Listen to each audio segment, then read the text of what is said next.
девочка, хоть и армяночка, вы, может быть, уже слышали ее песенки, покорила не только Осетию, но уже была и в Москве. И сегодня премьера песни, она будет петь на осетинском языке. И я приглашаю на эту сцену Аиду Аджабян.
Аида, что надо сказать?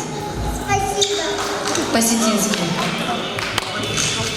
Гужник. Гужник.